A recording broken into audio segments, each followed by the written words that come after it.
नमस्कार दोस्तों, आइए सुनते हैं मुंशी प्रेमचंद की संवेदनशील कहानी महरी।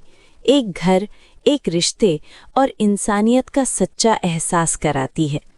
आइए सुनते हैं महरी। भगवान भला करे लल्लू जी की माँ का, जिनके बल पर हर प्रकार का आराम है। अन्यथा डाक थाने की नौकरी, जहाँ 7-8 घंटे की हाजिरी और कभी दफ्तर को देर ना हो, ये चमत्कार नहीं तो और क्या है। घर बार का सारा काम सदा स्वयं ही समय पर हो जाता है। हमारी गाड़ी कभी लेट होती ही नहीं। घर के सभी चूल्हे चौखे घड़ी के पुर्जों की भांति सदा अपनी अपनी जगह पर ठीक रहते हैं। ये सब लल्लू जी की माँ का जादू है। यदि मुझे किसी छुट्टी के दिन दफ्तर जाना पड़ जाए तो रो पड़ूं, लेकिन वे बेचारी हैं कि उन्हें ना इतवार से मतलब है, ना ही बड़े दिन से।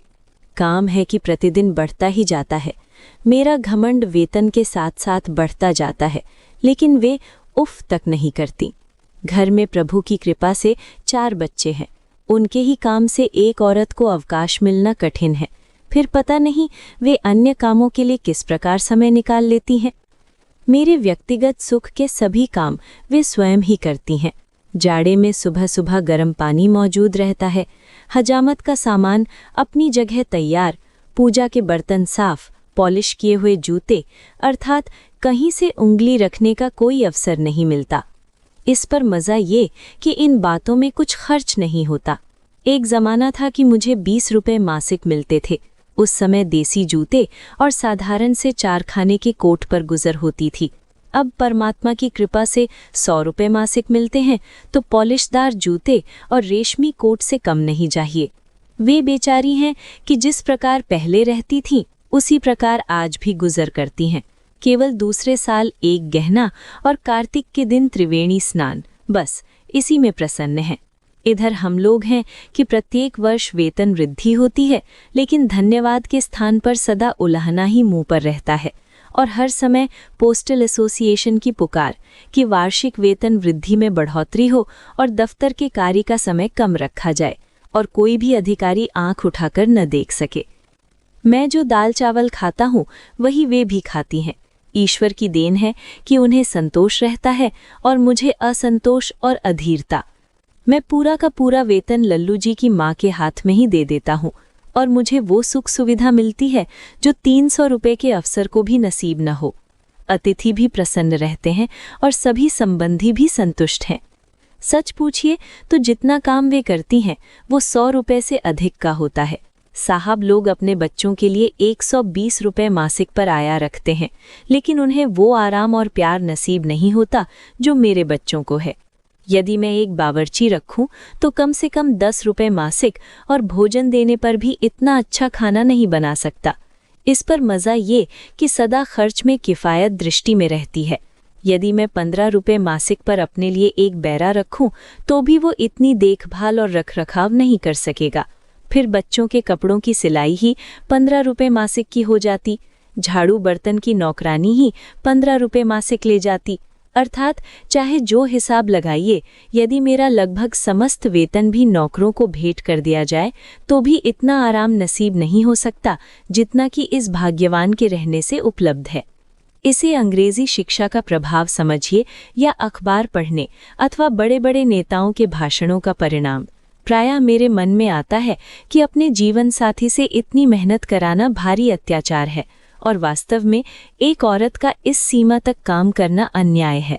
लेकिन वे बेचारी अपने मुंह से कुछ नहीं कहती। संभवतः उनके मन में कभी ये विचार ही नहीं आता। मेरे मन में कभी कभी उफान सा उठता है कि एक महरी या नौकरानी रख दूं तो शायद उन्हें कुछ आराम मिले। वास्तव में बहुत स्वार्थीपन की बात है कि मैं तो बाबू बना हुआ हर प्रकार का आराम उठाऊं और घर की देवी नौकरानी की भांति दिन भर काम ही करती रहे। लेकिन जब कभी देवी जी से इसकी चर्चा होती है तो वे सदा हंसकर टाल देती हैं। क्यों बेकार में खर्च बढ़ाओगे? मैं कुछ पढ़ी लिखी तो हूँ नहीं जो दिन भर पलंग पर लेटी रहूं या सुबह शाम पार्क की सैर को जाऊं। जिस तरह काम चलता है चलने दो। यदि मैं दबाव देता हूँ तो वे कहने लगती हैं, मैं तो मना नहीं करती, महरी रख लो। मेरे समय से पहले तो सदा एक नौकरानी घर में रही। मुझे वही समय याद आता है। बुढ़िया नौली के बाद घर में कोई नौकरानी नहीं रही। भगवान भला करे, उसकी कमर झुक गई थी, लेकिन मरते दम तक अकेली ही सारा काम करती रही। सदा सेवा ही की, स्वयं कभी बीमारी में भी कोई सेवा ना ली। उस पर मज़ा ये कि केवल एक वेतन और खाने पर, और वो उम्र भर का वेतन भी मरने पर घर में ही छोड़ मरी।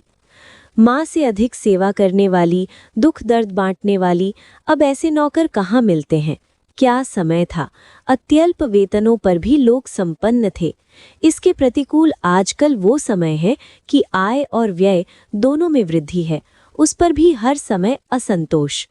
पहले प्रत्येक वस्तु सस्ते थी। लट्ठा और उत्तम मलमल 4 आने गज, अच्छी मिठाई 5-6 आने से।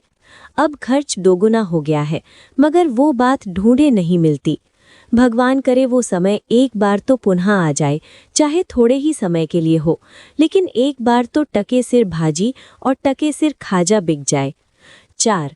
अब मैंने किसी आवश्यकता के कारण नहीं और न किसी के कहने पर, बल्कि अपनी इच्छा से, फैशन की दृष्टि से एक मेहरी रखने का संकल्प कर लिया। लेकिन ये संकल्प रास नहीं आया। हर बार नई मुसीबतों से दो चार होना पड़ा, और आराम तो एक और चिंता ही चिंता रही। प्रतिदिन बर्तनों और कपड़ों का गुम होना आरंभ हुआ। खर्चे अत्यधिक बढ़ गए। यदि पहले 10-15 रुपए के घी में काम चल जाता था, तो अब 25 का लगने लगा। नौकरानी है कि हर समय अपने पिछले स्वामी की बड़ाई का गीत गाती रहती है। वहाँ ये होता था, वो होता था। इस प्रकार घी पतनालों में बहाया जाता था। दूध से बर्तन धुलते थे। ये मिलता था, वो मिलता था, अर्थात आराम कम और खर्च अधिक हो गया। हर समय की बकझक ऊपर से। 5. पहली नौकरानी जो मिली, उसकी अवस्था 20-22 वर्ष की रही होगी। आप उसे रूपसी नहीं कह सकते, लेकिन शिष्ट अवश्य थी, और उसकी आंखों में एक प्रकार की चमक भी थी। यद्यपि कोई विशेष बात नहीं हुई, लेकिन देवी जी को शिकायत ही रही। वो कहती थी कि मैं अब दफ्तर देर से जाता और शीघ्र लौट आता हूँ, लेकिन मैं पूरे समय तक दफ्तर में ही रहता। डाक खाने की नौकरी में देरी और जल्दी कैसी। दूसरी शिकायत ये हुई कि मैं जमुना, नौकरानी का नाम है, की ओर बहुत देखता हूँ, हर समय उसी से बातें करता रहता हूँ, लेकिन मुझे कोई असामान्य बात नहीं लगी। लेकिन जब शिकायत बढ़ते बढ़ते कष्ट और शोक तक पहुँच गई, तो मैंने अंततः उसे नौकरी से निकाल दिया। इसके पश्चात मैंने ढूंढ कर एक बुढ़िया रखी, ताकि घर में किसी प्रकार का संदेह उत्पन्न न हो और आवश्यकता भी पूरी हो जाए। लेकिन ये प्रयोग भी असफल रहा। बुढ़िया से ना तो पानी से भरा कोई बर्तन ही उठता है, ना पलंग ही उठा सकती है। वो तो हड्डियों और खाल का एक थैला भर थी, और सच पूछिए तो उसे स्वयं ही एक सेवक की आवश्यकता थी। बहरहाल लल्लू जी की माँ को उससे कोई आराम नहीं मिला। उन्हें पहले जितना काम करना पड़ता था, अब भी उतना ही करना पड़ता था, लेकिन बीच में मैं बेवकूफ़ बना। संक्षेप में ये कि अंततः उसे भी नौकरी से निकाल दिया, और अब एक मध्यम आयु वाली की खोज आरंभ हुई। सर्विस सीकिंग एजेंसी के माध्यम से एक 40 वर्षीय नौकरानी की खोज हुई। उससे पहले अनेक सेविकाएं आईं और चली गईं।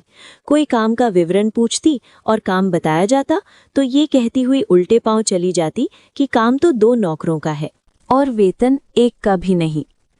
इस पर जब दूसरी मेहरी आई, तो मैंने कहा कि काम तो कुछ नहीं है, केवल पलंग बिछाकर पड़े रहना होगा। वो भी चली गई। विचित्र दशा है। यदि काम लेता हूं तो नौकर नहीं रहता, यदि कहता हूं कि कोई काम नहीं, तो भी कोई परिणाम नहीं निकलता। खैर, हफ्ते पखवाड़े की खोज के पश्चात एक और मिली, जिस पर न किसी प्रकार के संदेह हो सकते थे और जो कामचोर भी नहीं थी। हर प्रकार से अपनी बुद्धि से भली प्रकार सोच विचार कर उसे नौकर रखा। थोड़े समय में पता चला कि ये औरत जब चाहती अच्छा काम करती, और जब न चाहती तो कुछ न करती। ऊपर से ये कि जब जी में आता धृष्टता का व्यवहार करती। एक दिन की घटना सुनिए। देवी जी ने थाली में मिट्टी और मिट्टी में पंजे का निशान देखा, तो उससे पूछा, चंपा, ये थाली तो बहुत मैली है। चंपा बोली, ये तो साफ पंजे और उंगलियों के निशान हैं। मैं ही क्या, सभी देख सकते हैं, मगर ये मेरी नहीं है। हुमा, ये मेरी बड़ी लड़की का नाम है, की होंगी। लड़के तो इस घर में मिट्टी से खेला ही करते हैं। देवी बोली, अरे चंपा, क्यों इतना झूठ बोलती है? लड़की की इतनी बड़ी उंगलियां कहाँ, बेकार बातें बनाती है और बच्चों को बदनाम करती है। चंपा बोली, मैं तो बात बनाती हूँ, मगर झूठ तो तुम ही बोला करती हो। देवी बोली, जबान संभाल कर बात कर, ये महीना पूरा हो ले तो हम तुझे बर्खास्त कर देंगे। चंपा बोली, तुम क्या बर्खास्त करोगी, मैं खुद ही थोड़े दिनों में नौकरी छोड़ने वाली हूँ, केवल अपना सुबता देख रही थी। मेरा आदमी हैरान है कि मैं इतने दिनों यहाँ कैसे रही। वे तो शुरू से ही इस घर के खिलाफ थे। यहाँ किसी नौकर का गुजारा हो ही नहीं सकता। सब चीज़ों पर ताले और मोहरे लगे हैं, सूखी तनख्वाह ही तनख्वाह है। ये बात तो साफ है कि यहाँ कभी कोई नौकर नहीं रहा है। जब मैं शाम को दफ्तर से आया तो मुझे ये बात पता चली। मैंने ये कहकर टाल दिया कि तुमको नौकर नहीं रखना है तो निकाल दो। जो मैंने लल्लू जी की माँ के साथ किया, उस अन्याय पर मुझे बाद में बहुत पश्चाताप हुआ। खैर, उस समय तो ये बात आई गई हो गई और मैंने चंपा को समझा दिया और फिर कुछ दिनों तक काम चलता रहा। एक दिन की बात सुनिए। देवी जी ने 10 बार चंपा चंपा पुकारा। वो नीचे थी लेकिन बोली नहीं। चंपा सुनती है लेकिन बोलती नहीं। तब देवी जी नीचे आईं और उससे कहा, तुझे 50 आवाज़ें दी, तूने जवाब न दिया। चंपा बोली, अरे बीबी रहने दो, क्यों झूठ बोलती हो। तुमने 10 बार ही तो पुकारा और 50 बार कहती हो। तुमने ही तो कहा था कि महीना बंद हो जाए तो हम निकाल देंगे, और आज पहली तारीख है, अब मैं क्यों बोलूं। देवी जी गुस्से से आग होकर चली आईं। चंपा उत्तर देने में बिजली। बेचारी पर्दे में रहने वाली देवी जी चुप होकर मेरे कारण गुस्सा भी जाती और मुझसे कुछ न कहती। मेरा कमरा भली प्रकार साफ न होता, और यदि वे कुछ कहती तो वो कहती कि कौन बड़ा साफ कमरा है। एक दिन चंपा ने चीनी मिट्टी के गुलदान तोड़ डाले। देवी जी ने पूछा तो कहा, लड़कों ने तोड़े हैं। देवी जी बोली, लड़के इनको कभी नहीं छूते। चंपा बोली, तो साहब मैंने ही तोड़े, मुझे कब कहा था कि गुलदान न तोड़े। शीशे के बर्तनों को कहा था, सो आज तक एक भी नहीं टूटा है। जो काम करेगा उससे टूट फूट भी होगी। गुलदान पुराने तो थे, आपको नौकर नहीं रखना है, बेकार झूठे आरोप लगाती हैं। जब शाम को मैं पहुंचा तो कहा, हाँ सरकार, खता हो गई, साफ करने पर एक दूसरे पर गिर गए और टूट गए। मैं यथासंभव प्रसन्न रहने का प्रयत्न करता हूँ, क्या करूँ। दिन भर दफ्तर की हाय हाय, शाम से घर की परेशानियाँ। एक दिन मैंने कहा, चंपा मेरे जूते में एक कील निकल आई है, उसको किसी चीज़ से ठोक दे। वो चुप रही। शायद मन में ये सोचती रही होगी कि जिस समय नौकर रखा था उस समय ये नहीं कहा था कि ये काम भी उसी के जिम्मे होगा। शायद इसी विचार से उसने उसमें हाथ तक नहीं लगाया। मुझे सुबह को कील वैसी ही मिली, तो मैंने उससे पूछा कि तूने कल शाम को जो कील दबाई थी वो रात में फिर निकल आई। तो वो उत्तर देती है, बाबू जूते पुराने हैं, कहाँ तक चलेंगे, इनको बदल डालो और अच्छे दाम के जूते ले लो कि कुछ चलें। इस भांति जब मेरा नाक में दम आ गया तो मैंने उसे निकाल दिया और फिर कोई मेहरी न रखी। इस प्रकार खोया हुआ चैन आप ही आप मिल गया। सच है, अब नौकरों का समय नहीं रहा। प्रत्येक व्यक्ति स्वयं अपना सर्वश्रेष्ठ नौकर है। दोस्तों, अगर आपको हमारी कहानियाँ पसंद आती हैं तो चैनल को सब्सक्राइब करना ना भूलें। आपका एक क्लिक हमें और भी बेहतर कंटेंट बनाने का हौसला देता है, इसलिए आपका समर्थन हमारे लिए बहुत महत्वपूर्ण है। और अगर आपको ये कहानी अच्छी लगी हो तो इसे लाइक करें और अपने विचार कमेंट सेक्शन में ज़रूर लिखें। अगली कहानी में फिर मिलेंगे, तब तक के लिए धन्यवाद।